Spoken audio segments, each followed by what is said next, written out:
8টি মসজিদের খতিব, ইমাম, মুয়াজ্জিন, খাদেম, 990টি মন্দিরের পুরোহিত সেবায়েত, 188টি বৌদ্ধ মন্দিরের অধ্যক্ষ উপাধ্যক্ষ মিলে 16,992 জন পেলেন মাসিক সম্মানী ও উৎসব ভাতা। প্রতিটি মসজিদে ইমাম বা খতিব মাসে 5,000, মুয়াজ্জিন 3,000 এবং খাদেম 2,000 টাকা করে মোট 10,000 টাকা পেলেন।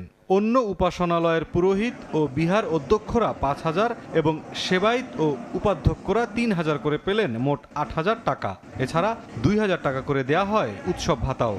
আমার এই প্রাপ্তি আমার পরিবার সমাজ আমাকে সম্মানিত করবে। বর্তমান সরকারের এই ধরনের ভাতা প্রদান কার্যক্রম মাননীয় প্রধানমন্ত্রী যুগান্তকারী সিদ্ধান্ত। সরকারের ভাতা প্রদান কার্যক্রম সত্যি প্রশংসনীয়। অনুষ্ঠানে স্মারক চেক তুলে দিয়ে প্রধানমন্ত্রী তারেক রহমান বলেন, ভোটের কালি মুছে যাওয়ার আগেই প্রতিশ্রুতি বাস্তবায়ন শুরু করেছে তার সরকার। যারা অর্থনৈতিকভাবে পিছিয়ে রয়েছেন তাদের জন্য একটি সম্মানী বা আর্থিক সহায়তা কিংবা কর্মসংস্থান সৃষ্টির মাধ্যমে আর্থিক বৈষম্য দূর করে আমরা সবাই মিলে একটু শান্তিতে একটু ভালোভাবে থাকব। ভোটের কালি নখ থেকে মোচনের আগেই আমরা আমাদের সকল প্রতিশ্রুতি ধারাবাহিকভাবে বাস্তবায়নের কাজ শুরু করেছি। সব ধর্মের মানুষ মিলে শান্তিপূর্ণ দেশ গড়ার প্রত্যয় জানান সরকার প্রধান। বলেন, জেলা উপজেলায় আইন শৃঙ্খলা রক্ষা কমিটির সদস্য হিসেবে একজন ধর্মীয় নেতাকে রাখার সিদ্ধান্ত নিয়েছে সরকার। কেউ যেন আমাদের মধ্যে বিভেদ সৃষ্টি করতে না পারে। মুসলমান, হিন্দু, বৌদ্ধ, খ্রিস্টান আমরা সবাই মিলে ইনশাল্লাহ একটি শান্তিময়, শান্তিপূর্ণ বাংলাদেশ গড়ে তুলব একসাথে। দেশের প্রতিটি নাগরিকের রাজনৈতিক এবং অর্থনৈতিক ক্ষমতায়ন নিশ্চিত করার মাধ্যমে আমরা আমাদের দেশকে একটি শক্তিশালী ভিত্তির উপরে প্রতিষ্ঠিত করতে চাই, যাতে করে আর কোনো ফ্যাসিবাদ কিংবা তাদের তাবেদার অপশক্তি মানুষের স্বাধীনতা কেড়ে নিতে না পারে। আগামী 4 বছরে ধাপে ধাপে সব ধর্মীয় উপাসনালয়ের দায়িত্বপ্রাপ্তদের এ সম্মানের আওতায় আনবে সরকার। কর্মসূচি বাস্তবায়নে রাষ্ট্রের বার্ষিক ব্যয় হবে প্রায় 4,400 কোটি টাকা। সরকারি বা দেশি বিদেশি সংস্থার অনুদানপ্রাপ্ত ধর্মীয় প্রতিষ্ঠান এ সুবিধার বাইরে থাকবে। মুরসালিন হক জুনায়েদ, সময় সংবাদ, ঢাকা। 30 এপ্রিল পর্যন্ত চলবে ত্রয়োদশ সংসদের প্রথম অধিবেশন। আজ অধিবেশন শেষে এদের জন্য নেওয়া হবে বিরতি। অন্তর্বর্তী সরকারের সময় করা 133টি অধ্যাদেশ 30 দিনের মধ্যে নিষ্পত্তির সিদ্ধান্ত নিয়েছে সংসদের কার্য উপদেষ্টা কমিটি। স্বরাষ্ট্রমন্ত্রী জানান, সংস্কার নিয়ে ফয়সালা হবে সংসদে। এদিকে রাষ্ট্রপতির ভাষণের উপর বিরোধী দল আলোচনা করবে বলে জানান বিরোধী দলীয় চিফ হুইপ নাহিদ ইসলাম। জাতীয় সংসদ 12 মার্চ শুরু হয় ত্রয়োদশ জাতীয় সংসদের প্রথম অধিবেশন। এই অধিবেশনে গঠন করা হয় 15 সদস্য বিশিষ্ট কার্য উপদেষ্টা কমিটি। শনিবার জাতীয় সংসদে অনুষ্ঠিত হয় কমিটির প্রথম বৈঠক। সভাপতিত্ব করেন স্পিকার হাফিজউদ্দিন আহমদ। উপস্থিত ছিলেন প্রধানমন্ত্রী তারেক রহমান, বিরোধী দলীয় নেতা শফিকুর রহমান সহ অন্য সদস্যরা। বৈঠকে প্রথম অধিবেশনের মেয়াদ, আলোচ্য সূচির পাশাপাশি অন্তর্বর্তী সরকারের সময়ে জারি করা অধ্যাদেশ নিয়ে আলোচনা হয়। রাষ্ট্রপতির ভাষণের ওপর মোট 50 ঘন্টা আলোচনার সিদ্ধান্ত গৃহীত হয়। এপ্রিলের 30 তারিখ পর্যন্ত চলবে, এটাই সিদ্ধান্ত হয়েছে। 33টি অধ্যাদেশ এগুলো বিষয় আছে। আইনমন্ত্রী বলেন, সংবিধান সংস্কার পরিষদ নিয়ে আলোচনা হবে সংসদে। স্বরাষ্ট্রমন্ত্রী জানান, অন্তর্বর্তী সরকারের সময়ের 133টি অধ্যাদেশের জন্য একটি বিশেষ কমিটি গঠন করা হয়েছে। বলেন, সংস্কার নিয়ে ফয়সালা হবে সংসদে। সংবিধানে 30 দিন সময় আছে। প্রথম যেদিন উপস্থাপন করেছি তার থেকে আইনগত যে বাধ্যবাধকতা আছে, যে সময় আছে, সেই সময়ের মধ্যে আমরা যথাযথ পদক্ষেপ গ্রহণ করব। সংসদে বিভিন্ন মন্ত্রণালয় সম্পর্কিত স্থায়ী কমিটিগুলো গঠিত হওয়ার আগ পর্যন্ত ট্র্যাডিশন অনুসারে এই বিশেষ কমিটি গঠিত হয়। তো অধ্যাদেশগুলো, বিলগুলো যেগুলোই আসবে এগুলো বিশেষ কমিটিতে পাঠানো হবে। সেখানে যাচাই বাছাই হয়ে তারপরে রিপোর্ট আকারে সংসদে উত্থাপিত হবে। সংবিধান সংস্কার পরিষদের বিষয়ে আলোচনা এটা ফ্লোরে হতে পারে, এখানে না। বিরোধী দলের চিফ হুইপ জানান, রাষ্ট্রপতির ভাষণের উপর ধন্যবাদ জানাবে না বিরোধী দল, তবে আলোচনায় অংশ নেবেন তারা। কোন কারণে ওয়াকআউট করেছিলাম, কোন কারণে আমরা মনে করেছিলাম যে রাষ্ট্রপতি বক্তব্য দেওয়া অনুচিত এই সংসদে, তো সেই আমরা ধন্যবাদ দিব না, আমরা আমাদের বক্তব্যটা বলবো। বৈঠকের সিদ্ধান্ত অনুযায়ী 29 মার্চ থেকে সরকারি ছুটির দিন ছাড়া প্রতিদিন বিকাল 3টায় বসবে জাতীয় সংসদের অধিবেশন। হাসান ওয়ালি, সময় সংবাদ, ঢাকা। সংবিধান সংস্কার পরিষদের অধিবেশন না ডাকলে রাজপথে নামার ঘোষণা দিয়েছে 11 দলীয় ঐক্য। শনিবার দুপুরে মগবাজারে জোটের বৈঠক শেষে এ ঘোষণা দেন জামায়াত ইসলামীর সহকারী সেক্রেটারি জেনারেল হামিদুর রহমান আজাদ। বলেন, রাষ্ট্রপতিকে বক্তব্য দেওয়ার সুযোগ দিয়ে সংসদকে কলুষিত করেছে বিএনপি। শনিবার সকালে দেশের বিদ্যমান পরিস্থিতি পর্যালোচনা ও করণীয় ঠিক করতে জরুরি বৈঠকে বসে জামায়াত ইসলামী সহ 11 দলীয় ঐক্যের লিয়াজো কমিটি। উপস্থিত ছিলেন দলগুলোর শীর্ষ নেতারা। বৈঠক শেষে জামায়াত ইসলামীর সহকারী সেক্রেটারি জেনারেল হামিদুর রহমান আজাদ বলেন, হ্যাঁ ভোটের পক্ষে প্রচার চালালেও বিএনপির এমপিরা সংবিধান সংস্কার পরিষদের শপথ নেননি। রোববারের মধ্যে সংবিধান সংস্কার পরিষদের অধিবেশনের জন্য বৈঠক না ডাকলে রাজপথে নামার ঘোষণা দেন তিনি। সরকার গঠনের পর আপনারা সেই জায়গায় থেকে টার্ন নিয়েছেন, যেটা জাতির সাথে এক ধরনের প্রতারণা বা বিশ্বাসঘাতকতা। আগামীকালের মধ্যে যদি অধিবেশন ডাকার জন্য উদ্যোগ গ্রহণ না করা হয়, জনগণকে সাথে নিয়ে আমরা রাজপথের আন্দোলনে যেতে বাধ্য হব। হামিদুর রহমান আজাদ আরো বলেন, 11 দলীয় ঐক্যের এমপিরা রাষ্ট্রপতিকে অবমাননা করেননি, বরং তাকে বক্তৃতা দেওয়ার সুযোগ দেওয়ায় সংসদ কলুষিত হয়েছে। আমরা রাষ্ট্রপতিকে অবমাননা করি নাই, আমরা স্বৈরাচারের দোসরকে বরং বিএনপি সংসদে বক্তব্য দেওয়ার সুযোগ দিয়ে সংসদকে কলুষিত করেছেন। সংবিধান সংস্কার পরিষদের অধিবেশন ডাকা না হলে 28 মার্চ শীর্ষ নেতাদের সঙ্গে বৈঠক করে আন্দোলনের রূপরেখা ঘোষণা করা হবে বলে জানিয়েছে 11 দলীয় ঐক্য। নাইম হাসান, সময় সংবাদ, ঢাকা। স্থানীয় সরকারে গতি ফেরাতে বরিশাল, রাজশাহী, ময়মনসিংহ, রংপুর ও কুমিল্লা সিটি কর্পোরেশনে প্রশাসক নিয়োগ দিয়েছে সরকার। স্থানীয় সরকার বিভাগ থেকে সংক্রান্ত প্রজ্ঞাপন জারি করা হয়েছে। বরিশাল সিটিতে বিলকিস আক্তার জাহান শিরিন, রাজশাহীতে মোহাম্মদ মাহফুজুর রহমান, ময়মনসিংহে মোহাম্মদ রুকনুজ্জামান রোকন, রংপুরে মাহফুজুন নবী চৌধুরী ও কুমিল্লা সিটিতে মোহাম্মদ ইউসুফ মোল্লা হলেন প্রশাসক। পরবর্তী আদেশ না দেওয়া পর্যন্ত মেয়রের দায়িত্ব পালন করবেন তারা।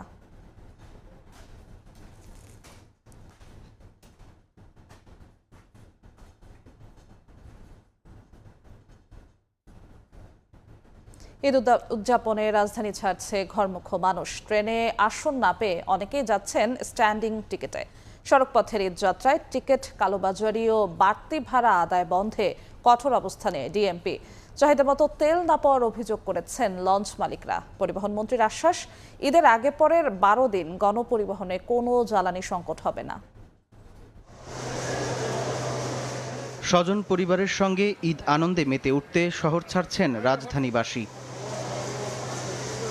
ধূমকেতু এক্সপ্রেস দিয়ে শুরু হয় দ্বিতীয় দিনের ঈদ যাত্রা। কর্মব্যস্ততার কারণে আগে পরিবারকে বাড়ি পাঠাচ্ছেন অনেকেই। এবার ট্রেনের টিকিট ব্যবস্থাটা মোটামুটি আগের তুলনায় ভালো। স্ট্যান্ডিং টিকিট পাই নাই, এখানে না পাই, কিন্তু ট্রেনের মধ্যে অবশ্যই পাওয়া যায়। তবে শিডিউল বিপর্যয় না হলেও 45 মিনিট দেরিতে ছাড়ে মহানগর প্রভাতী। প্রত্যেকবারই যায়, প্রত্যেকবারই ট্রেন লেট।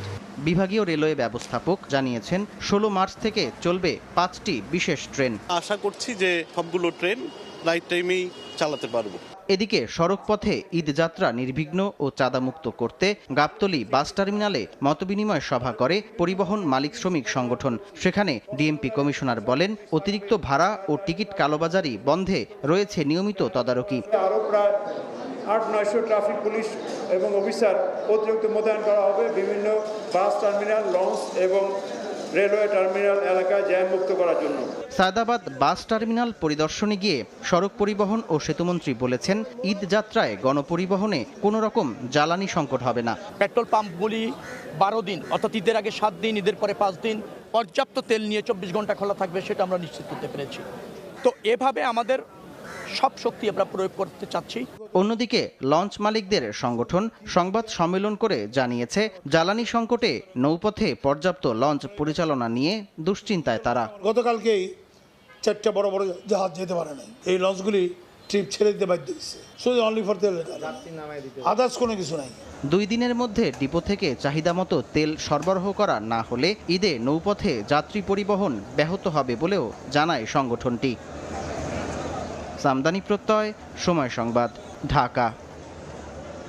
ঈদ সামনে রেখে অবৈধ ওয়ার্কশপে তৈরি হচ্ছে বাসের দুর্বল কাঠামো। অবসরের অজুহাতে এ বিষয়ে কথা বলতে নারাজ বিআরটিএ চেয়ারম্যান। ট্রাফিক পুলিশ দিচ্ছে লোকবল সংকট আর ডাম্পিং স্টেশন না থাকার দোহাই। রাজধানীর বেহাল গণপরিবহন ব্যবস্থা নিয়ে মাহাদি ইসলাম ধ্রুবর ধারাবাহিক রিপোর্টের প্রথম পর্ব। রাজধানীর রাজপথ, কিন্তু দৃশ্যটা যেন কোনো দুর্ঘটনার আগের নীরব ট্রেলার। তালিমারা বডি, ভাঙা গ্লাস, ঝুলে থাকা দরজা, কালো ধোঁয়া ছড়িয়ে গর্জন তুলে ছুটে চলছে বাস। ছেঁড়া সিট, ফ্লোরে গর্ত, মরিচা ধরা লোহার ফ্রেম, এভাবে প্রতিদিন হাজারো মানুষ জীবন হাতে নিয়ে ওঠেন বাসে। 80% গাড়ি ভাঙাচুরা, মন ইচ্ছা মতো চালায়। এমন ফিটনেসবিহীন বাস নিয়ে দাপিয়ে বেড়ানো চালকদের আবার অজুহাতের শেষ নেই। ব্যাকলাইট আছে, কাজ করে, একটা জ্বলে না। রিক্সা হয় কিন্তু গ্লাসের দাম তো বেশি। এই ফিটনেসবিহীন বাসগুলোর বিরুদ্ধে আইন রয়েছে জরিমানা, আছে জেলও। তবুও সড়কে দেদারসে চলছে এই ঝুঁকিপূর্ণ যান। এমন বাস্তবতা নতুন করে প্রশ্ন তুলছে, অভিযান কি কেবল লোক দেখানো? অপরাধের সূত্র শুধু সড়কে নয়, অবৈধভাবে গড়ে ওঠা এসব ওয়ার্কশপেও। সারা বছর চলা এই কর্মযজ্ঞ ঈদকে সামনে রেখে পায় বাড়তি গতি। বাসের মালিক ওরা ওদের মতো চাহিদা দিয়ে দেয় যে এতগুলো সিট লাগবে, এই কাজ করবেন, আপনার এই মালামাল দিবেন, সিট এতগুলো সিট দিব, ওনাদের সাথে কন্ট্যাক্ট করে। এসব বিষয় জানতে বিআরটিএ ভবনে সময় সংবাদ।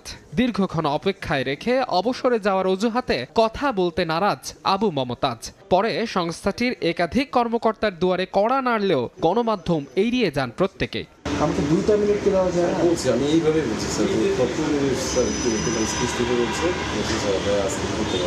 তবে ডিএমপি ট্রাফিকের অতিরিক্ত কমিশনার জানান, ফিটনেসবিহীন পরিবহনের বিরুদ্ধে নিয়মিত অভিযান চলছে, কিন্তু সমাধানের বড় বাধা লোকবল সংকট ও ডাম্পিং স্টেশনের অভাব। আমাদের দেশে কিন্তু কোনো স্ক্র্যাপ নীতিমালা নাই। এই বাসটাকে যে পরবর্তীতে এটা ডিসপোজাল কি হবে সেটা কিন্তু আমার জানা নেই। গাড়ির বডি কোথায় নির্মিত হচ্ছে, তারপর এটাকে ফিটনেস দেওয়া হচ্ছে, এটার সঙ্গে কিন্তু বিআরটিএ সংশ্লিষ্ট।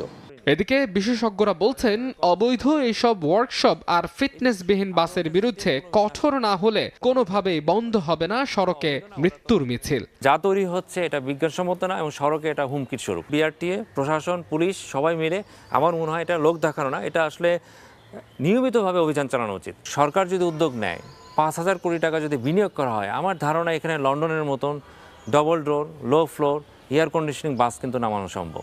সড়ক পরিবহন আইন কাগজে কঠোর হলেও প্রয়োগে আছে ফাঁক ফোকর। প্রশ্ন উঠছে, এটা কি কেবল অবহেলা নাকি উদাসীনতা? মাহাদি ইসলাম ধ্রুব, সময় সংবাদ, ঢাকা। নৌপথে ঘরমুখ মানুষের ঈদযাত্রা স্বস্তিদায়ক করতে শেষ মুহূর্তের প্রস্তুতি নিচ্ছেন মালিক শ্রমিকরা। ভোগান্তি দূর করতে এবারই প্রথম সদরঘাটের পাশাপাশি লঞ্চ ছাড়বে বছিলা ও শিমুলিয়া ঘাট থেকে।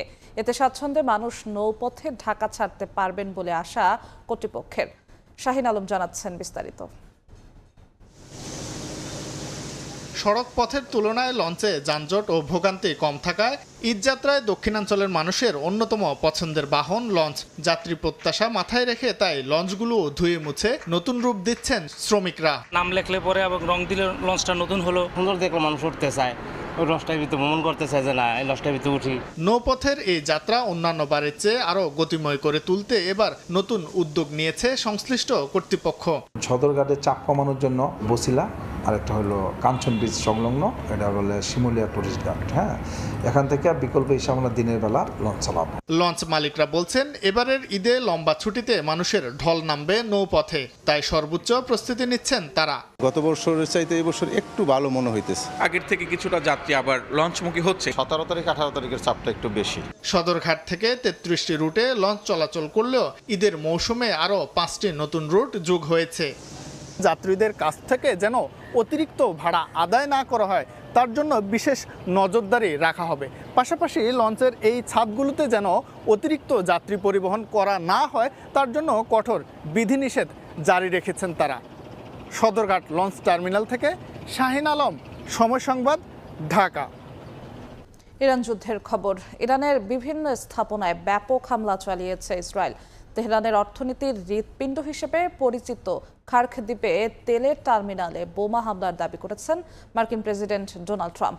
লেবাননে ইসরায়েলি হামলায় অন্তত 12 স্বাস্থ্যকর্মী নিহত হয়েছেন। এদিকে ইসরায়েলও পাল্টা হামলা চালিয়েছে ইরান। ইরাকে মার্কিন দূতাবাসে ড্রোন হামলার পাশাপাশি সৌদি আরবে 5টি জ্বালানি সরবরাহকারী বিমান ক্ষতিগ্রস্ত হয়েছে। উত্তপ্ত পরিস্থিতির মধ্যেই মধ্যপ্রাচ্যে 2500 মেরিন সেনা মোতায়েনের কথা জানিয়েছে ওয়াশিংটন।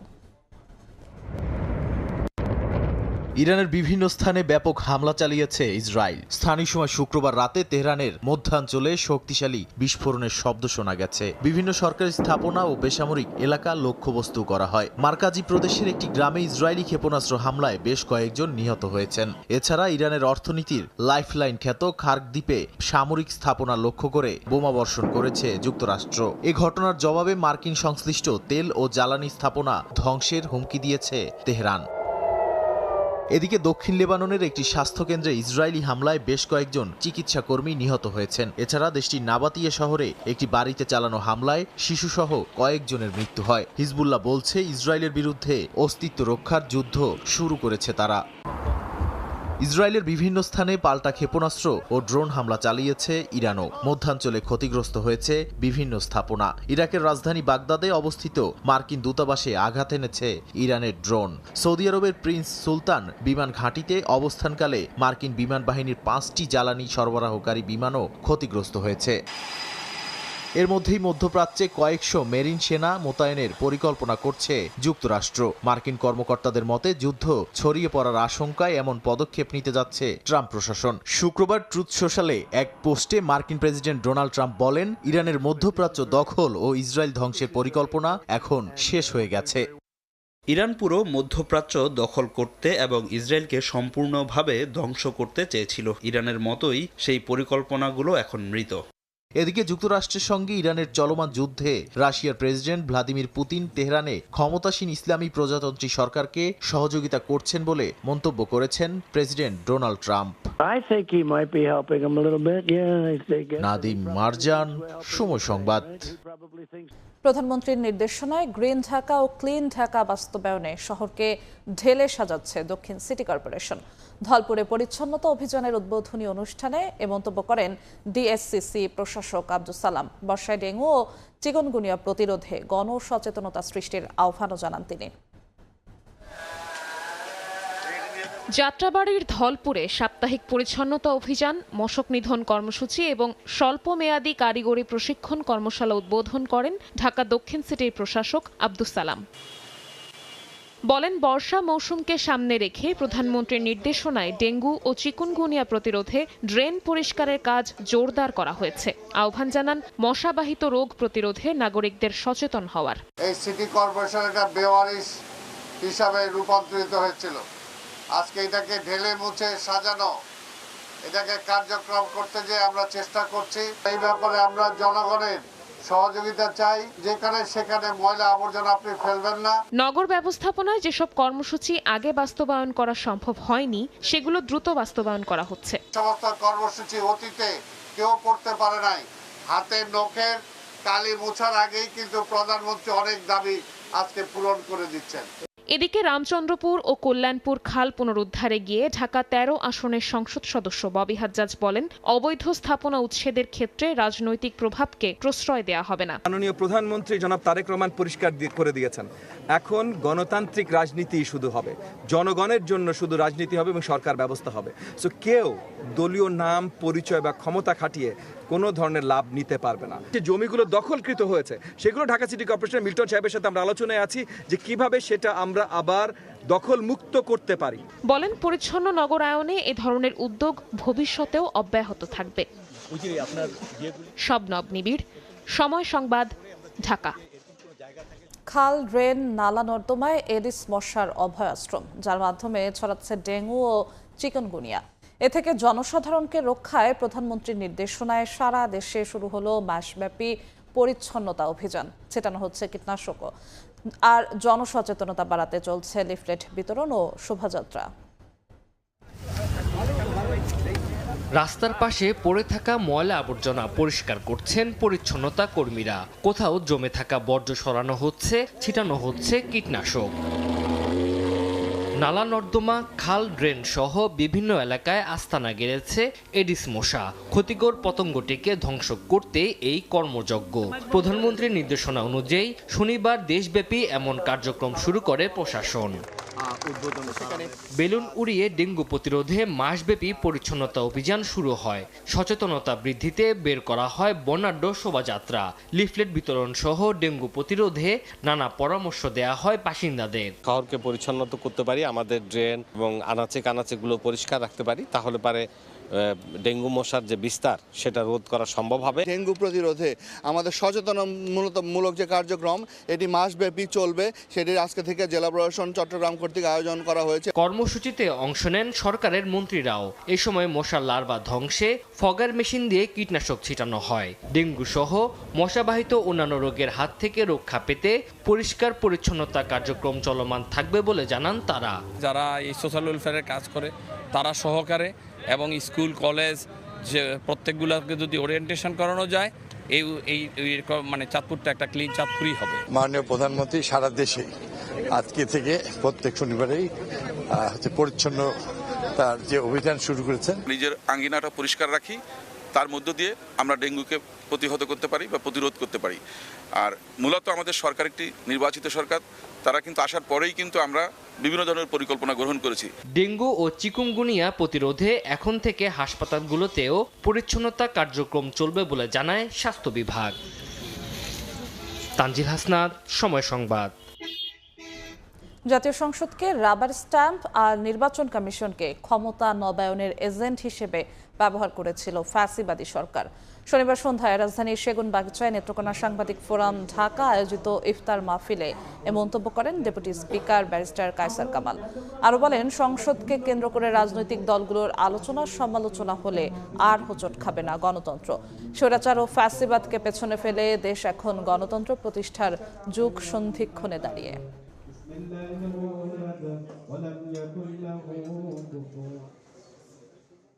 প্রায় ১.৫ দশক দেশে ফ্যাসিবাদের শাসন কায়েম ছিল। সত্যি রাবার স্ট্যাম্প হিসাবে ব্যবহার করা হয়েছিল। নির্বাচন কমিশনকে তৎকালীন সময় গত ১.৫ দশক ক্ষমতা নবায়নের এজেন্ট হিসাবে বিবেচিত হতো। জাতীয় সংসদকে যদি সমস্ত রাজনৈতিক দলের রাজনীতি চর্চার কেন্দ্রবিন্দু হিসাবে গড়ে তুলতে পারি, তাহলে বাংলাদেশে গণতন্ত্র সুপ্রতিষ্ঠিত হবে। আসন্ন জাতিসংঘ সাধারণ পরিষদের সভাপতিত্বের জন্য বাংলাদেশের প্রার্থিতার প্রতি সমর্থন জানিয়েছেন তুরস্কের পররাষ্ট্রমন্ত্রী হাকান ফিদান। বাংলাদেশের পররাষ্ট্রমন্ত্রী খলিলুর রহমানের আঙ্কারা সফরে কূটনৈতিক সক্ষমতা বাড়াতে দেশটির সঙ্গে একটি সমঝোতা স্মারকও সই হয়েছে। শনিবার তুরস্কের আঙ্কারায় দেশটির পররাষ্ট্রমন্ত্রী হাকান ফিদানের সঙ্গে দ্বিপাক্ষিক বৈঠক করেন পররাষ্ট্রমন্ত্রী ডক্টর খলিলুর রহমান। এ সময় উপস্থিত ছিলেন প্রধানমন্ত্রীর পররাষ্ট্র উপদেষ্টা হুমায়ুন কবির। বৈঠকে তারা পারস্পরিক স্বার্থ সংশ্লিষ্ট আঞ্চলিক আন্তর্জাতিক পরিসর এবং গাজায় শান্তি প্রতিষ্ঠায় একসঙ্গে কাজ করার অঙ্গীকার ব্যক্ত করেন। পররাষ্ট্রমন্ত্রী দেশে তুরস্কের বিনিয়োগ বাড়ানোর গুরুত্ব তুলে ধরে দেশটিতে দক্ষ মানব সম্পদ রফতানির সম্ভাবনার উপর জোর দেন। এদিকে কূটনৈতিক প্রশিক্ষণ ও সক্ষমতা বাড়াতে তুরস্কের ডিপ্লোম্যাসি একাডেমি এবং বাংলাদেশ ফরেন সার্ভিস একাডেমির মধ্যে একটি সমঝোতার স্মারক সই হয়। বৈঠক শেষে দুই পররাষ্ট্রমন্ত্রী যৌথ সংবাদ সম্মেলন করেন। বাংলাদেশ প্রতিনিধি দলের সম্মানে তুরস্কের পররাষ্ট্রমন্ত্রী ইফতার ও নৈশ ভোজের আয়োজন করেন।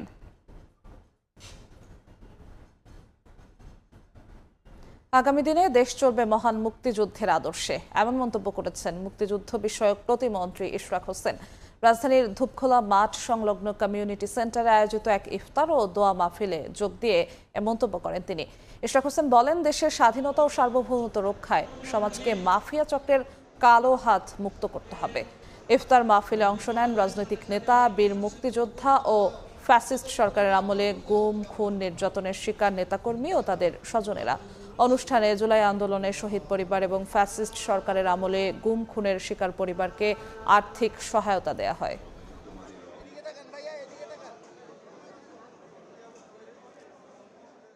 আগামী দিনে বাংলাদেশ পরিচালিত হবে মহান মুক্তিযুদ্ধের মাধ্যমে।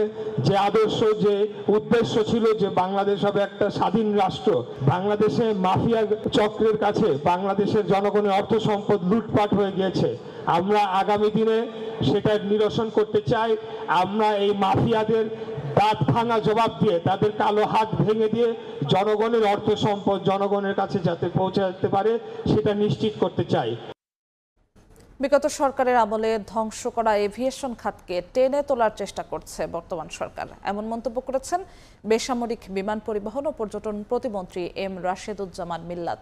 শনিবার বিকেলে রাজধানীর একটি হোটেলে নারী দিবস উপলক্ষে aviation and journalists forum of Bangladesh ATJFB'র নারী সম্মাননা অনুষ্ঠানে তিনি আরও বলেন, এভিয়েশন খাতে নারীরা গুরুত্বপূর্ণ ভূমিকা রাখছেন, যা দেশের অর্থনীতিতে গুরুত্বপূর্ণ ভূমিকা রাখছে। অনুষ্ঠানে এভিয়েশন খাতে গুরুত্বপূর্ণ ভূমিকা পালন করার জন্য pilot, cabin crew, hospitality, PR, customer care সহ 10 ক্যাটাগরিতে 10 নারীকে সম্মাননা ক্রেস্ট তুলে দেন অতিথিরা। আমরা দৃঢ়ভাবে বিশ্বাস করি এখানে নারীদের যে সক্রিয় অংশগ্রহণ এটাকে বদলে দিতে পারে।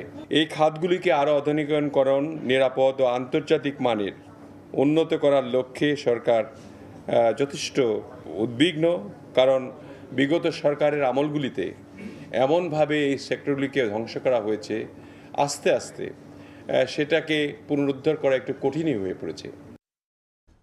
গণমাধ্যমের কণ্ঠের পাহারাদার হিসেবে লড়াই করে যাবে জামাত। শনিবার সন্ধ্যায় রাজধানীর ইস্কাটনে লেডিস ক্লাবে সাংবাদিকদের সম্মানে ইফতার মাহফিলে দলটির আমির ডাক্তার শফিকুর রহমান আরও বলেন, ফ্যাসিবাদের কবলে পড়ে গত 17 বছর পরাধীন ছিল গণমাধ্যম। জাতীয় ইস্যুতে, জাতীয় স্বার্থে কারো সাথে আমরা কোনো আপোষ করব না। সরকারি দল যদি সেই ক্ষেত্রে অনড় থাকে, আমরা তাদেরকে পাশে থেকে শক্তি যোগাবো, একসাথে লড়াই করব। কিন্তু সরকারি দল যদি দেখে এইখান থেকে তারা বিচ্যুত হয়ে যাচ্ছেন, তাদেরকে সোজা করে রাস্তায় আনার চেষ্টা করব, না হলে প্রতিরোধ গড়ে তুলব। এটি হবে আমাদের নীতি।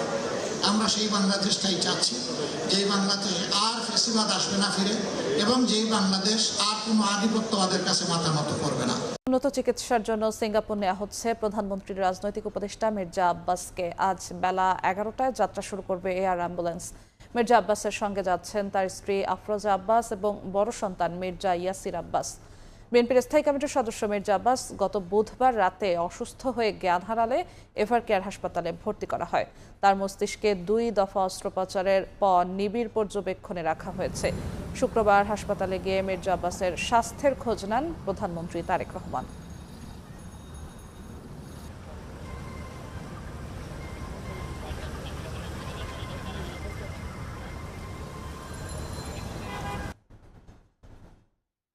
সামর্থ্য নয়, প্রয়োজন অনুযায়ী চিকিৎসা সেবা নিশ্চিত করতে চায় সরকার। শনিবার সন্ধ্যায় ডক্টর অ্যাসোসিয়েশন অব বাংলাদেশ ড্যাবের ইফতার মাহফিলে একথা জানান প্রধানমন্ত্রী পত্নী ডাক্তার জুবাইদা রহমান। তিনি আরও বলেন, উপজেলা স্বাস্থ্য কেন্দ্রকে মা, শিশু ও নবজাতকদের স্বাস্থ্যসেবার মূল কেন্দ্র হিসেবে গড়ে তোলা হবে। একই অনুষ্ঠানে সরকারি হাসপাতালকে দালাল মুক্ত করতে চিকিৎসকদের সহায়তা চান স্বাস্থ্যমন্ত্রী সর্দার সাখাওয়াত হোসেন বকুল।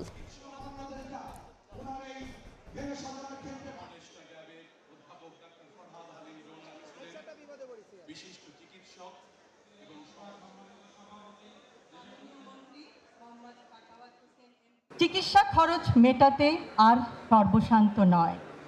মানসম্মত চিকিৎসা সেবা ইনশাল্লাহ থাকবে সকলের দোরগড়ায়।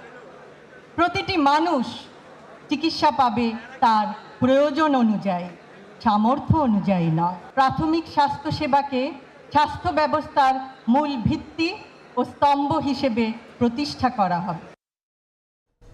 কুমিল্লার শ্রীকাইল গ্যাস ক্ষেত্রের 5 নম্বর কূপের গ্যাস যুক্ত হলো জাতীয় গ্রিডে। পরীক্ষামূলক উত্তোলনের মধ্য দিয়ে জাতীয় গ্রিডে প্রতিদিন যুক্ত হবে 8 মিলিয়ন ঘনফুট গ্যাস। শনিবার সকালে এই কার্যক্রম উদ্বোধন করেন বিদ্যুৎ ও জ্বালানি প্রতিমন্ত্রী অনিন্দ্য ইসলাম অমিত। তিনি বলেন, আমদানি নির্ভর করে দেশের জ্বালানি খাতকে ঝুঁকির মধ্যে ফেলে গেছে বিগত সরকার, যে কারণে বৈশ্বিক সংকটে ঝুঁকি বাড়ছে। নিজস্ব উৎস থেকে গ্যাস উত্তোলন করে স্বয়ংসম্পূর্ণ হওয়ার লক্ষ্যের কথা জানান প্রতিমন্ত্রী।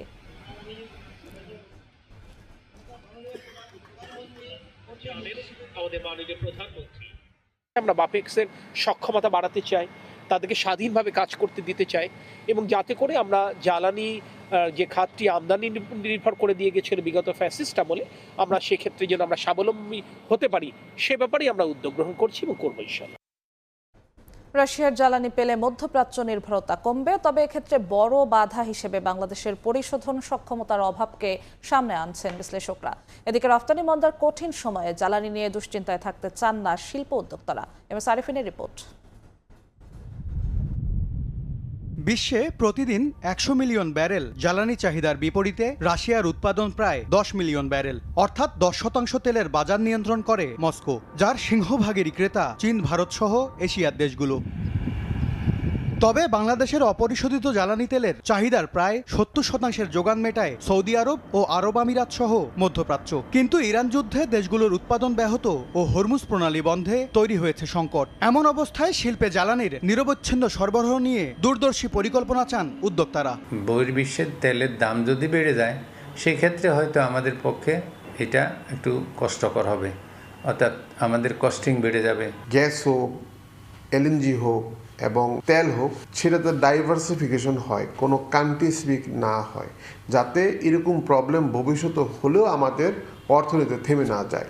বাস্তবতার নিরিখে মজুদ ঠিক রাখতে রাশিয়ার তেল কেনার কথা ভাবছে বাংলাদেশও। তবে এক্ষেত্রেও আছে বিপত্তি। কেবল মধ্যপ্রাচ্যের হালকা তেল পরিশোধন করতে পারে ইস্টার্ন রিফাইনারি। রুশ কিংবা ভেনেজুয়েলার মতো ভারী ক্রুড পরিশোধনের সক্ষমতা নেই দেশের একমাত্র তেল পরিশোধন প্রতিষ্ঠানটির। আমাদের যে এক্সিস্টিং ক্যাপাসিটি, সেটা দিয়ে তো আমরা আসলে রিফাইন করতে পারবো না, এবং তেল আমদানি করতে গেলে একটু সময় লাগে, এলসি ওপেন করতে হয়, অনেক সময় এগ্রিমেন্ট করতে হয়, তো এগুলো একটু সময় লাগবে, কিন্তু তারপরেও আমাদের এই চ্যানেলটা খোলা রাখা উচিত। রাশিয়ার জ্বালানিতে নিষেধাজ্ঞায় ছাড় পেলে সরাসরি পরিশোধিত তেল কেনার পরামর্শও তাদের। তেল আমদানি করে ভারতের মাধ্যমে পরিশোধন করে যদি বাংলাদেশে আমদানি করি, তাহলে এটা একটা উপায়, তার কারণ ভারতের ইতিমধ্যে সেই ক্যাপাসিটিটা আছে। বিপিসির তথ্য 2024-25 অর্থ বছরে 47 লাখ টন পরিশোধিত জ্বালানি তেল আমদানি করেছে বাংলাদেশ। বিপরীতে এসেছে 15 লাখ টন অপরিশোধিত তেল। এমএস আরিফিন, সময় সংবাদ, ঢাকা। চাহিদা অনুযায়ী জ্বালানি না পাওয়ায় খুলনায় পদ্মা, মেঘনা ও যমুনা ডিপো থেকে তেল সংগ্রহ ও বিপণন বন্ধ রয়েছে। পরিবেশক সমিতির বৈঠক শেষে এ সিদ্ধান্ত নেওয়া হয়। এতে দক্ষিণ পশ্চিমাঞ্চলের 16 জেলায় জ্বালানি সরবরাহে সংকটের শঙ্কা তৈরি হয়েছে। জ্বালানি তেল ডিপোর সামনে ট্যাঙ্ক লরির লম্বা লাইন। শনিবার সকাল থেকে ডিপো থেকে জ্বালানি তেল উত্তোলন ও সরবরাহ না হওয়ায় এভাবেই অপেক্ষায় থাকতে দেখা যায় গাড়িগুলোকে। জ্বালানি তেল নিয়ে নানা সংকটের মধ্যে এবার নতুন করে পরিবেশক সমিতির সিদ্ধান্তে ডিপো থেকে তেল উত্তোলন ও সরবরাহ বন্ধ রয়েছে। এই অবস্থায় দৈনিক তেল উত্তোলনের সীমা বাড়িয়ে কমপক্ষে 5 লাখ লিটার করার দাবি জানিয়েছেন পাম্প মালিকরা। পাশাপাশি চলমান বিভিন্ন উন্নয়ন প্রকল্পের চাহিদা মেটাতে প্রতিদিন অতিরিক্ত 2 লাখ লিটার জ্বালানি তেল সরবরাহ দাবি জানানো হয়েছে। গত সপ্তাহ থেকে, গত রবিবার থেকে যেভাবে আপনারা তেল দিয়েছেন ডিপো থেকে, তাতে 3,60,000-এর মতো দিয়েছে। ওটাকে আমাদের 5 লাখ করে দেওয়া। পাশাপাশি প্রত্যেক ডিপোতে এজেন্সি প্যাক পয়েন্টের জন্য যাতে প্রান্তিক লেভে তেল পৌঁছায় 2 লক্ষ করে দিলে আমরা মোটামুটি ঈদের আগে আর কোনো ঝামেলা হবে না বলে আমরা মনে করি। এদিকে নগরীর বিভিন্ন পেট্রোল পাম্প ঘুরে দেখা গেছে কোথাও সীমিত পরিসরে পেট্রোল, ডিজেল ও অকটেন পাওয়া গেলেও অনেক পাম্পে জ্বালানি তেল মিলছে না। এতে ভোগান্তিতে পড়েছেন যানবাহন চালক ও সাধারণ গ্রাহকরা। আর ডিপো থেকে সরবরাহ কম হওয়ায় চাহিদা অনুযায়ী তেল দেওয়া যাচ্ছে না। ডিজেলের দাম বেশি নাই, ডিজেলের সংকট, ডিজেল পাওয়া যাচ্ছে না। যাবো অনেক দূরে, আমার 300 টাকার তেলে তো আমার হবে না। ডিপো থেকে তেলের সরবরাহটা আমাদের চাহিদা মতন আমরা পাচ্ছি না। যার যেটুকু প্রয়োজন সেটুকু নেই। জ্বালানি তেল পরিবেশক সূত্রে জানা যায়, খুলনায় অবস্থিত পদ্মা, মেঘনা ও যমুনা এই 3টি ডিপো থেকে প্রতিদিন 3,35,000 লিটার জ্বালানি তেল সরবরাহ করা হয়। আব্দুল্লাহ আল মামুন রুবেল, সময় সংবাদ, খুলনা। রেশনিং পদ্ধতি চালুর 1 সপ্তাহ পেরিয়ে গেলেও স্বাভাবিক হয়নি পরিস্থিতি। ফিলিং স্টেশনে লম্বা সময় অপেক্ষার পরও পর্যাপ্ত তেল না পাওয়ার অভিযোগ সাধারণ মানুষের। সরকারের পক্ষ থেকে পর্যাপ্ত তেল থাকার কথা বলা হলেও রাজধানীর অনেক ফিলিং স্টেশন কার্যত বন্ধ। সকাল 9টা থেকে বাইক নিয়ে লাইনে দাঁড়িয়ে খানিক পরে লাইন কিছুটা এগোলেও 1 ঘন্টা পরও মেলেনি কাঙ্ক্ষিত তেল। 1 সপ্তাহের বেশি সময় ধরে জ্বালানি তেলের এই ভোগান্তি এখন চরমে পৌঁছেছে অসহায় গাড়ি চালকরাও। প্রায় 2 ঘন্টার কাছাকাছি হয়ে গেছে, এখনো পাম্প পর্যন্ত পৌঁছাইতে পারি নাই। হয়তো আরো 15-20 মিনিট লাগবে পাম্প পর্যন্ত পৌঁছাইতে। 1 থেকে 1.5 ঘন্টা ওয়েট করে এখন একটা সিরিয়াল পাচ্ছে আর কি। যারা শ্রমজীবী, এদের জন্য সত্যি খুবই হ্যাসেল হচ্ছে। অর্ধেক সময়ের বেশি এখানে চলে যাচ্ছে। তেল নিতে আসা সাধারণ মানুষ বলছেন, দীর্ঘ সময় অপেক্ষার পর তেল মিললেও পরিমাণ যৎসামান্য। সংকটে বেশিরভাগ পাম্প বন্ধ, তাই খোলা থাকা অল্প কিছু ফিলিং স্টেশনে পড়েছে বাড়তি চাপ। অস্বাভাবিক কষ্ট, এটা বলার বাইরে। আমি প্রায় এখন 2 ঘন্টা লাইন ধরে আসছি। আমি 5 লিটার যদি এখানে নেই, আমার তো পর্যাপ্ত না, আমি আবার আরেক পাম্পে যাইয়ে ঠিকই কিন্তু সিরিয়াল দেবো। তেল কেনা বেচায় রেশনিং পদ্ধতি নিয়েও অভিযোগ অনেকের। সকালে 8টার সিরিয়াল দিছি, মাত্র তেলটা পাইলাম, তাহলে আমরা কেমনে চলবো? এই 10 লিটার তেল দিয়ে আমরা কিভাবে চলবো? 10 লিটার না দিলে যদি 8 লিটার করে দেয় যায়, একটা রাইড শেয়ার যারা করে, আমরা ফুট থেকে আগামাতায় যাই ট্রিপ পাই না। ফিলিং স্টেশনগুলোর বিরূপ আচরণে আরো বিপাকে গ্রাহকেরা। কেউ দেখাচ্ছেন সরবরাহ সংকট, কারো কাছে পর্যাপ্ত তেল থাকলেও সীমিত বিক্রির সিদ্ধান্ত তাদের। আমাদের পিওয়াটারও দেওয়া আছে ট্যাঙ্কলরি চেষ্টা করতেছে, মালিকও চেষ্টা করতেছে তেল আনার জন্য, কিন্তু তেল আমাদের দিচ্ছে না। আমাদের এখানে এই পাম্পে পর্যাপ্ত পরিমাণ তেল আছে, আমরা যে রিকোয়ারমেন্টটা দিই ওই অনুযায়ী ডিপো থেকে তেল পাচ্ছে। জ্বালানি তেলের সরবরাহ ও বিপণনে স্বাভাবিক অবস্থা ফিরিয়ে গ্রাহক দুর্ভোগ কমাতে দ্রুত কার্যকর উদ্যোগ নেওয়ার দাবি গণমানুষের। ওয়ালিউল সাকিব, সময় সংবাদ, ঢাকা। চট্টগ্রামের চায়না ইকোনমিক জোনের দুর্ধর্ষ ডাকাতির ঘটনায় মূল 4 জনকে গ্রেফতার করেছে শিল্প পুলিশ। উদ্ধার করা হয়েছে ডাকাতি হওয়া মালামাল, জব্দ করা হয়েছে ব্যবহৃত অস্ত্র ও পরিবহন। বিদেশি বিনিয়োগের এই জোনের ডাকাতির ঘটনাকে সর্বোচ্চ গুরুত্ব দিয়ে তদন্তের পাশাপাশি নিরাপত্তা জোরদারের কথা জানিয়েছে শিল্প পুলিশ। চট্টগ্রাম চায়না ইকোনমিক জোনে দুর্ধর্ষ সশস্ত্র ডাকাতি। 6 ফেব্রুয়ারি রাত 3টার দিকে নম্বর প্লেটবিহীন একটি পিকআপে 26 সেকেন্ডের সিসিটিভি ফুটেজ ছিল একমাত্র ক্লু। জড়িতদের চিহ্নিতে তদন্ত শুরু করে শিল্প পুলিশ। শনিবার সংবাদ সম্মেলনে জানানো হয়, গত 6 ফেব্রুয়ারি দিবাগত রাত 2টা থেকে 3:30টার মধ্যে আনোয়ারা চায়না ইকোনমিক জোনে নিরাপত্তা কর্মীদের অস্ত্রের মুখে জিম্মি করে একদল ডাকাত। এই ঘটনায় প্রায় 6.5 লাখ টাকার বিভিন্ন গাড়ির যন্ত্রাংশ মালামাল লুট করে নিয়ে যায় তারা। এর 17 দিন পর জোনের স্টোর ম্যানেজার 15 থেকে 20 জনকে আসামি করে থানায় ডাকাতির মামলা করেন। গেল বৃহস্পতিবার ও শুক্রবার ঘটনার সঙ্গে যুক্ত প্রধান 4 ডাকাতকে গ্রেফতার করা হয়। এখানে যে 4 জন ডাকাত ধরা পড়ছে, এই 4 জনই কিন্তু কুখ্যাত ডাকাত, অত্র এলাকার কুখ্যাত ডাকাত। প্রত্যেকের নামে 4টা-5টা করে ডাকাতি মামলা আছে। এদেরকে ধরা একটু কঠিন।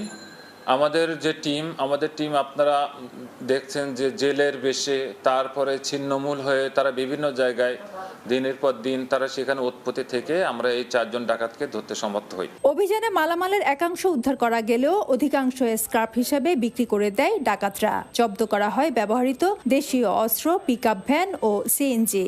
ডাকাতির কাজে ব্যবহৃত যে ট্রাক এবং একটা সিএনজি এবং যে মালামালের এক অংশ, কারণ বেশিরভাগ মালামাল তারা বিক্রি করে ফেলছে স্ক্র্যাপ হিসাবে, সেগুলো আর এক অংশ আমরা উদ্ধার করতে পারি। গ্রেফতার 4 জনের মধ্যে 2 জন এর আগেও ওই এলাকায় কোরিয়ান ইপিজেডের অন্য একটি ডাকাতিতেও সম্পৃক্ত ছিল বলে জানায় শিল্প পুলিশ। ফেরদৌস লিপি, সময় সংবাদ, চট্টগ্রাম। ওসমান হাদি হত্যা মামলার প্রধান আসামিদের ভারতে পার করে দেয়া ফিলিং সামাকে গ্রেফতার করেছে পশ্চিমবঙ্গ পুলিশের স্পেশাল টাস্ক ফোর্স এসটিএফ। শনিবার ভোরে শান্তিপুর বাইপাস সংলগ্ন এলাকা থেকে তাকে গ্রেফতার করা হয়।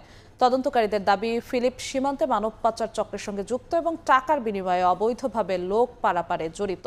এসটিএফ বলছে, গ্রেফতার এড়াতে অবৈধভাবে ভারতে ঢুকে আত্মগোপন করে সে। আজ পর্দা নামছে অমর একুশে বইমেলার শেষের আগের দিন। শিশু প্রহরে ছিল ক্ষুদে পাঠকদের ভিড়। পাপেট শো, বায়োস্কোপ আর গল্প বলার আসরে উচ্ছ্বাসে মেতে ওঠে কচিকাচারা। প্রকাশকরা বলছেন, প্রত্যাশার তুলনায় বিক্রি কম। শুক্রবার রাতের বৃষ্টির প্রভাবে কিছুটা অগোছালো পরিবেশ থাকলেও শনিবার সময় মতোই খুলে দেওয়া হয় বইমেলা প্রাঙ্গণ। শেষ শিশু প্রহরে বাবা মায়ের হাত ধরে আসতে থাকে শিশুরা। আমি ফার্স্ট টাইম পাপেট শো দেখবো, দ্যাটস ওয়াই আমি এক্সাইটেড ছিলাম। ভূতের বই, অনেক রকমের বই ভালো লাগে। এখনো কিনি না, কিনবো। তোমরা সবাই কেমন আছো? বেলা 11:30টায় পাপেট শো শুরুর কথা থাকলেও বিদ্যুৎ বিচ্ছিন্ন থাকায় 12:30টায় শুরু হয় মূল অনুষ্ঠান। পাপেট শো, মাস্কট প্রদর্শনী সহ নানা আয়োজনে দেখা গেছে শিশুদের উচ্ছ্বাস। শনিবার শিশু প্রহরের শেষ দিন হলেও রোববার বিকাল 3টা থেকে রাত 7:45 পর্যন্ত থাকবে পাপেট শো। এটা শেষ হয়ে গেল, অনেক কষ্ট লাগবে। আমার বই পড়তে অনেক ভালো লাগে। বইমেলা এসেছো, বই কিনেছো? হ্যাঁ, কিনেছি। রোববার পর্দা নামছে বইমেলার। রমজান মাসে মেলা হওয়ায় হওয়ায় এবারের শেষ দিকে এসেও তেমন জমেনি আয়োজন। জনতার ঢলও সেরকম নেই। এখন দেখা যাচ্ছে বাচ্চারা বইমেলা আসতেই চায় না, তো আমাদের আসলে এমন কিছু করতে হবে যাতে বাচ্চারা যেন বইমেলায় আসে। তবে শেষ দিনে পাঠক সমাগম বাড়ার পাশাপাশি বিক্রি কিছুটা বাড়ার আশা প্রকাশক ও বিক্রেতাদের। যেমনটা আশা করেছিলাম তেমনটি অবশ্যই হয়নি। এবারের বইমেলা একটু ব্যতিক্রম পরিস্থিতির মধ্যে আমরা উদযাপন করছি। লেখক প্রকাশক কারোই প্রত্যাশা পূরণ হচ্ছে না। বিগত বইমেলাগুলোর তুলনায় অনেক কম, বইয়ের থেকে বরং মার্কেটের দিকে বেশি ঝুঁকে পড়েছে মনে হয়। শেষ দিনে রাত 9টা পর্যন্ত চলবে বইমেলা, এরপর প্রতীক্ষা আগামী বছরের। রৌনক নিয়ন্তা, সময় সংবাদ, ঢাকা। রাজধানীতে নানা আয়োজনে পালিত হলো বিশ্ব গ্লুকোমা সপ্তাহ। শনিবার সকালে ধানমন্ডির হারুন আই ফাউন্ডেশন হাসপাতালে দিবসটি পালন করে বাংলাদেশ গ্লুকোমা সোসাইটি। কর্মসূচিতে সচেতনতামূলক পোস্টার প্রকাশ ও লিফলেট বিতরণ করা হয়। গ্লুকোমা রোগীদের ফ্রি স্ক্রিনিং ও বিনামূল্যে চক্ষু সেবা প্রদান করা হয়। অনুষ্ঠানে বাংলাদেশ গ্লুকোমা সোসাইটির সদস্য, নার্স, গ্লুকোমা রোগী এবং আমন্ত্রিত অতিথিরা উপস্থিত ছিলেন। ধর্মীয় ভাব গাম্ভীর্যের মধ্য দিয়ে ইতালিতে পালিত হয়েছে পবিত্র জুমাতুল বিদা। দেশটির প্রতিটি মসজিদে ছিল মুসল্লিদের উপচে পড়া ভিড়। বিস্তারিত ইতালি প্রতিনিধি মাকসুদ রহমানের তথ্যচিত্রে। এবারও ইতালিতে পবিত্র রমজান মাসের শেষ শুক্রবার পালিত হলো জুমাতুল বিদা। খ্রিস্ট ধর্মের আদিভূমি হলেও দেশটিতে রয়েছেন প্রায় 25 লাখ মুসলিম। জুমাতুল বিদায় শত শত মসজিদে ছিল মুসল্লিদের উপচে পড়া ভিড়। এক জামাতে স্থান সংকলন না হয় প্রায় প্রতিটি মসজিদে আয়োজন করা হয় একাধিক জামাত। অনেক জায়গায় মাঠেও অনুষ্ঠিত হয় জুমার নামাজ। প্রতিটি মসজিদে বাংলাদেশি প্রবাসীদের উপস্থিতি ছিল চোখে পড়ার মতো। ভেনিসে গ্র্যান্ড মসজিদে জুমাতুল বিদা আদায় করলাম। সমগ্র মুসলিমবাসীর জন্য দোয়া এবং বাংলাদেশের জন্য দোয়া। আল্লাহ পাক সবাইকে ভালো রাখুক, সুস্থ রাখুক। আজকে রোজার শেষ জুমা, আমরা এখানে বড় একটা মাঠে নামাজ পড়ি, অনেক আনন্দ ভোগ করছি। শুক্রবার নামাজ একসাথে হাজার মুসল্লির মাঝে একসাথে অংশগ্রহণ করেছি। এখানে আজকে মূলত আজকে দেশ এবং প্রবাসে সমগ্র মুসলিম জাতির জন্য বিশেষভাবে দোয়া করা হয়েছে। আল্লাহ পাক আমাদেরকে যেন ইসলামের কামিয়াবি করেন। জুমার নামাজ শেষে মসজিদে মসজিদে ইতালি, বাংলাদেশ সহ গোটা মুসলিম জাতির সুখ, সমৃদ্ধি, কল্যাণ, ঐক্য ও শান্তি কামনা করে বিশেষ মোনাজাত করা হয়। দিনটিতে ছুটি না থাকায় অনেকেই কর্মস্থল থেকে 2-3 ঘন্টা ছুটি নিয়ে নামাজ আদায় করেন। জুমাতুল বিদা স্মরণ করিয়ে দেয় রহমত, মাগফিরাত ও নাজাতের রমজান মাস শেষের পথে। তাই বাকি দিনগুলোতেও ইবাদত বন্দেগী, জাকাত, দান খয়রাত ও মানব কল্যাণের মাধ্যমে আল্লাহর নৈকট্য লাভের চেষ্টা করছেন মুসল্লিরা। সময় সংবাদ, ইতালি।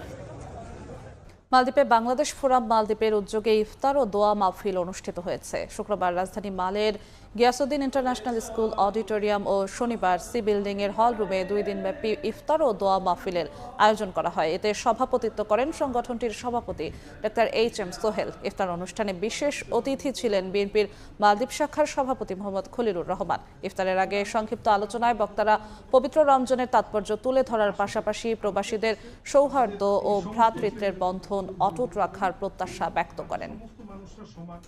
দক্ষিণ কোরিয়ার বাংলাদেশি অধ্যুষিত শহর আনসানে অনুষ্ঠিত হয়েছে ইপিএস বাংলা আন্তর্জাতিক কোরআন তেলাওয়াত প্রতিযোগিতা ও ইফতার মাহফিল। স্থানীয় সময় রোববার আয়োজিত এই অনুষ্ঠানে শতাধিক মুসল্লি অংশগ্রহণ করেন। এতে কোরআন তেলাওয়াত, ইসলামী সঙ্গীত সহ মোট 4 ক্যাটাগরিতে প্রতিযোগিতা হয়। মোট 50 জন প্রতিযোগী অংশ নেন।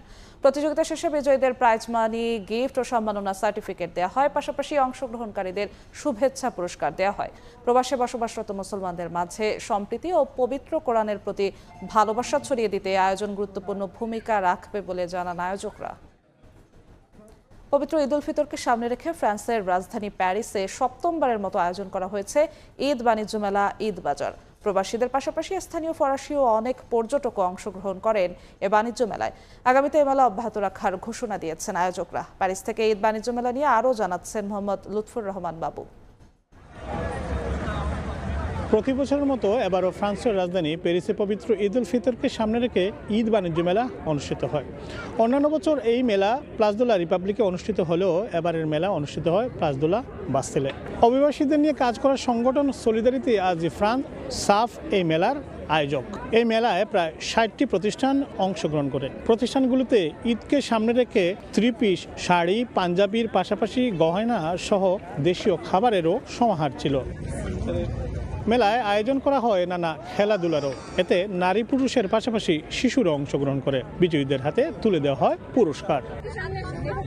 আয়োজকরা জানিয়েছেন মূলত নারী উদ্যোক্তাদের সুযোগ করে দেওয়ার জন্যই তাদের এই আয়োজন, ভবিষ্যতে তারা তা অব্যাহত রাখবেন। নারীদের এটার মাধ্যমে কিন্তু তারা স্বাবলম্বী হতে পারছে এবং বিশেষ করে ফ্রান্সে যখন থেকে আমরা শুরু করেছি দিনে দিনে কিন্তু নারী উদ্যোক্তা আরও বেশি হচ্ছে। এটা অবশ্যই একটা ইন্সপিরেশনের জায়গা। দিনব্যাপী আয়োজিত এই মেলায় ক্রেতাদের কাছ থেকে আশানুরূপ সাড়া পেয়েছেন বলেই জানিয়েছেন বিক্রেতারা।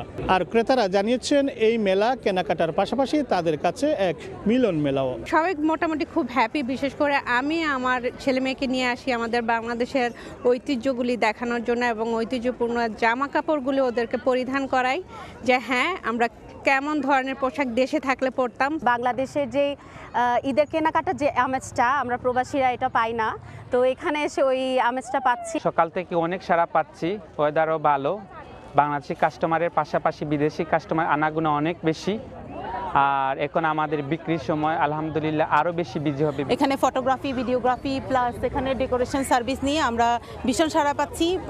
ইভেন আমাদের ফেসবুকে পেজ আছে। স্থানীয় ফরাসিদের পাশাপাশি বিপুল সংখ্যক প্রবাসী বাংলাদেশি ও স্থানীয় অনেক পর্যটকরাও এই মেলায় উপস্থিত ছিলেন।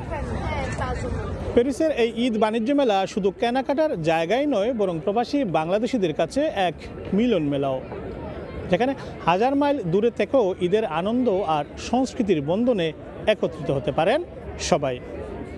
প্যারিসের প্লাস দুলা বাস্তিল থেকে মোহাম্মদ লুৎফুর রহমান বাবু, সময় সংবাদ। বাংলাদেশ পাকিস্তান ওয়ানডে সিরিজের খবর। অলিখিত ফাইনালের সামনে দাঁড়িয়ে দুই দল, সিরিজ বাঁচাতে খোলা নেই জয় ভিন্ন কোনো পথ। র্যাঙ্কিংয়ের কারণে পাকিস্তানের চেয়ে ম্যাচের গুরুত্ব বেশি বাংলাদেশের কাছে। অবশ্য এমন ম্যাচের আগের দিনে নাজমুল হোসেন শান্তবাদে বাকিরা ছিলেন বিশ্রামে। ঘুরে দাঁড়াতে শান্ত সাইফদের ভুল শোধরাতে বললেন কোচ তালহা জুবায়ের। মিরপুরে ম্যাচ শুরু দুপুর 2:15টায়। শিক্ষক আছে, ছাত্র নেই, অলিখিত ফাইনালের আগে এমনই চিত্র। কোচিং স্টাফের সদস্যরা মাঠে আসলেও আসেনি স্কোয়াডে থাকা ক্রিকেটাররা। ব্যতিক্রম অবশ্য নাজমুল হোসেন শান্ত। শেষ এক বছরে একটা 50 নেই ওয়ানডে ক্রিকেটে। পাকিস্তান সিরিজের 2 ম্যাচেই পরাস্ত হয়েছেন গতির সামনে। তাই ফাস্ট বোলিংয়ের বিপক্ষেই এদিন ছিল শান্তর ব্যাটিং অনুশীলন। অবশ্য টাইগার টপ অর্ডারে থাকা বাকিদের অবস্থাও শান্তর মতোই। দ্বিতীয় ওয়ানডের ভরাডুবিতে তাই সাইফ শান্তদের দায় দিলেন কোচ তালহা জুবায়ের। শেষ ম্যাচে সুযোগ পেতে পারেন স্কোয়াডে থাকা সৌম্য সরকার। আপনার যখন 275-এর একটা টার্গেট আপনি চেস করতে নেমেছেন, অবশ্যই আপনার টপ 4-এর থেকে একজনের 40-50 ওভার্সের মধ্যে ঢুকতে হবে, একজনের একটা বড় ইনিংস খেলতে হবে, যেইটা আমাদের ল্যাকিং ছিল লাস্ট গেমে। সো আমাদের আর্লি 3 উইকেট পড়ে গেছে। সো 4 ওভার 3 বলের মধ্যে আমার 3 উইকেট পড়ে গেছে। তারপরে আবার একটা বৃষ্টির একটা ইন্টারাপশন। সো আপনি 10 ওভারে যদি 3 উইকেট চলে যায়, তাহলে ওয়ানডে ক্রিকেটে জেতার পসিবিলিটিটা অনেক কমে যায়। বাংলাদেশের মতো পাকিস্তান দলও এদিন হোটেল বন্দির সময় কাটায়। দ্বিতীয় ম্যাচে দলটার প্রত্যাবর্তন আত্মবিশ্বাস যোগাবে। একই ধারাবাহিকতা ধরে রাখতে চাইবে সিরিজ নির্ধারণী ম্যাচেও। সালমান আগার রানআউট বিতর্ক উত্তাপ ছড়িয়েছে এই সিরিজে। শাস্তি পেয়েছেন পাক ব্যাটার, তবে উত্তাপ তো রয়ে গেছে। সিরিজ নির্ধারণী ম্যাচে সেরাটা দিতে চাইবে অতিথিরাও।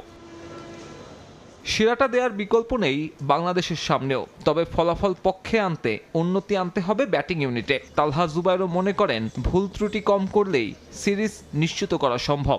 দেখেন, পাকিস্তান প্রথম ম্যাচ থেকে যেই শিক্ষাটা নিয়ে ওরা ব্যাটিং করেছে, কিংবা ওরা যেই ভুলটা থেকে ওরা ওগুলো ভুল শুধরে সেকেন্ড ম্যাচে কামব্যাক করেছে। সো আমরাও সেকেন্ড ম্যাচে আমাদের ভুল ছিল, ওই ভুলগুলো যদি আমরা ওভারকাম করতে পারি, সো মিস্টেকের সংখ্যা যার বেশি কম থাকবে তার দিকে গেমটা থাকবে। সো আমাদের যেই ভুলগুলো ছিল ব্যাটিংয়ে বলেন, বোলিংয়ে বলেন, ওই জায়গাগুলো যদি আমরা মিনিমাইজ করতে পারি তাহলে আমাদের দিকে গেমটা থাকবে। 2027 বিশ্বকাপে সরাসরি জায়গা পেতে প্রতিটি ওয়ানডেই গুরুত্বপূর্ণ টাইগারদের জন্য। এপ্রিলে আরও 3 ওয়ানডে আছে নিউজিল্যান্ডের বিপক্ষে। এরপর মে মাসে হালনাগাদ হবে আইসিসি ওয়ানডে র্যাঙ্কিং। সাব্বির মিথুন, সময় সংবাদ। শীর্ষ সংবাদগুলো জানিয়ে দিচ্ছি আরেকবার। এদের আগে উৎসব ভাতা সহ মাসিক সম্মানী পেলেন ইমাম পুরোহিতরা। নির্বাচনী প্রতিশ্রুতি পূরণ প্রধানমন্ত্রীর। সব ধর্মের মানুষ মিলে শান্তিপূর্ণ দেশ গড়ার প্রত্যয়। 30 এপ্রিল পর্যন্ত চলবে সংসদের প্রথম অধিবেশন। সংস্কারের বিষয়ে ফয়সালা হবে সংসদে, বললেন স্বরাষ্ট্রমন্ত্রী। রাষ্ট্রপতির ভাষণের উপর আলোচনা করবে বিরোধী দল।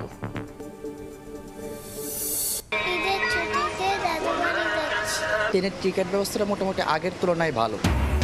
ট্রেনে স্বস্তির ঈদযাত্রা, সড়কে তৎপর পুলিশ। লঞ্চে চাহিদা মতো তেল না পাওয়ার অভিযোগ। গণপরিবহনে পর্যাপ্ত জ্বালানি সরবরাহের প্রতিশ্রুতি মন্ত্রীর।